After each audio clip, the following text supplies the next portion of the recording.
नमस्कार।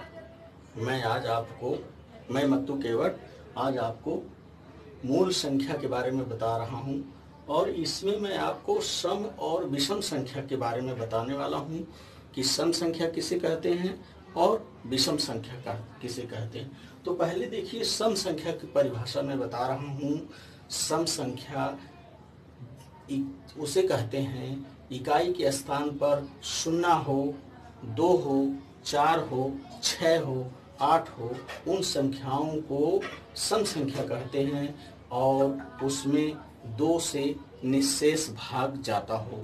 तो बच्चों देखिए, ये 2, 12, इस लाइन को देखिए, इस लाइन में जितनी भी हैं ये सम संख्याएं हैं। इसके बाद इस 4 वाली लाइन में आइए, इस लाइन को देखिए, यहाँ ये सम संख्याएं हैं। इस लाइन को देखिए, इकाई स्थान पर सब जगह 6 है, इसलिए ये सम संख्या है।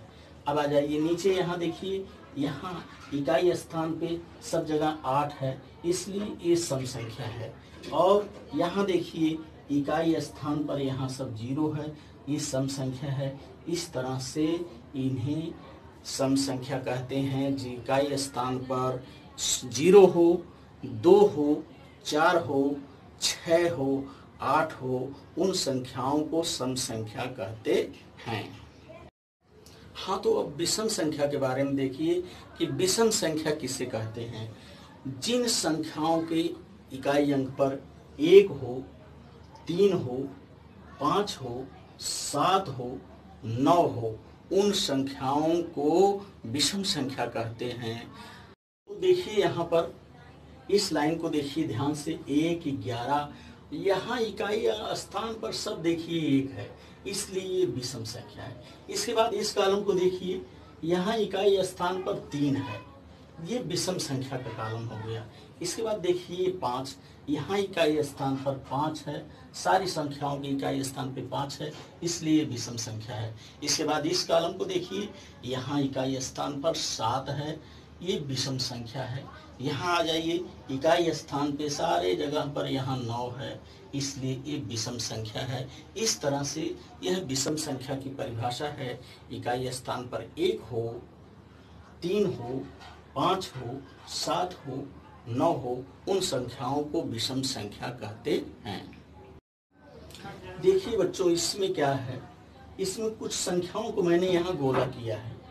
जैसे देखिए, यहाँ गोला है, तो जिन संख्याओं को यहाँ मैंने गोल गोल किया है, ये संख्याएं जो हैं अभाज्य संख्याएं हैं। यहाँ देखिए, 1 से लेकर 100 तक के अंकों में 25 जगह मैंने गोला बनाया है और ये 25 अंक जो हैं अभाज्य संख्या है। अभाज्य संख्या उसे कहते हैं जिन संख्याओं में 1 से या स्वयं से भाग जाता हो, उन संख्याओं को अभाज्य संख्या कहते हैं। 1 से लेकर 100 तक की गिनती में ये मैंने इसमें 25 जगह गोला बनाया है और ये 25 संख्याएं जो हैं ये अभाज्य संख्याएं हैं। इसमें देखिए, ये 2 जो है सम संख्या है और सम संख्या के बाद ये अभाज्य संख्या है, इसलिए इसको गोला किया गया है। अब ये 11 देखिए अभाज्य संख्या है, इसको मैंने गोला किया है। और जिन संख्याओं को मैंने गोला नहीं किया है, ये जो है भाज्य संख्याएं हैं, जिसमें भाग जाता हो, और ये विषम संख्याएं हैं। इस तरह से देखिए, 1 को मैंने यहाँ चौखट बनाया है।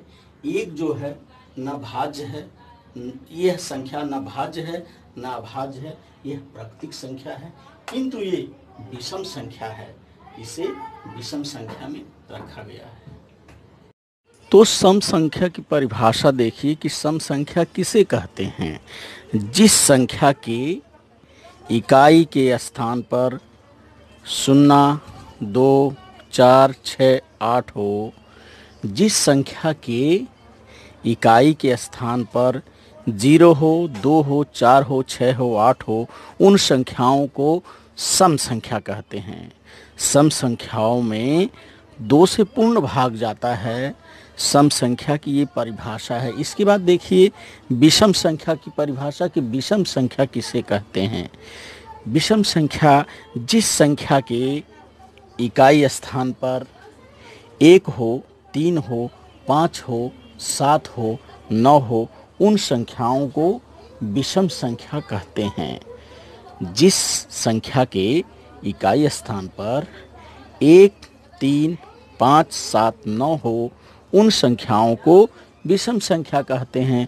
जैसे 1, 3, 5, 7, 9, 11, 13, 17, इस तरह से बहुत सी विषम संख्याएं हैं। अब देखें कि अभाज्य संख्या किसे कहते हैं। इसके पहले हमने सम संख्या और विषम संख्या को देखा। अब देखिए अभाज्य संख्या किसे कहते हैं। जिस संख्या में एक और केवल एक से ही भाग जाता हो तथा जो केवल स्वयं से विभाजित होती हो, उन्हें अभाज्य संख्या कहते हैं। अभाज्य संख्या की परिभाषा फिर से देखिए। जिस संख्या में एक और केवल एक से ही भाग जाता हो तथा जो केवल स्वयं से विभाजित होती हो, उन्हें अभाज्य संख्या कहते हैं। जैसे देखिए 1 से 100 तक के अंकों में 25 अभाज्य संख्याएं हैं। 1 से 100 तक के अंकों में 25 अभाज्य संख्याएं हैं। जैसे देखिए 2, 3, 5, 7, 11, 13, 17, 19, 23, 29, 31, 37, 41, 43, 47, 53, 59, 61, 67, 71, 73, 79, 83, 89, 97। ये जो संख्याएं हैं 1 से 100 तक के अंकों में, ये 25 संख्याएं जो हैं ये अभाज्य संख्याएं हैं। ये संख्याएं केवल एक और स्वयं से विभाजित होती हैं, इसलिए इन संख्याओं को अभाज्य संख्या कहते हैं। देखिए संयुक्त संख्या किसे कहते हैं। 2 से अधिक विभाजक वाली संख्याओं को संयुक्त संख्या कहते हैं। 2 से अधिक विभाजक वाली संख्याओं को संयुक्त संख्या कहते हैं।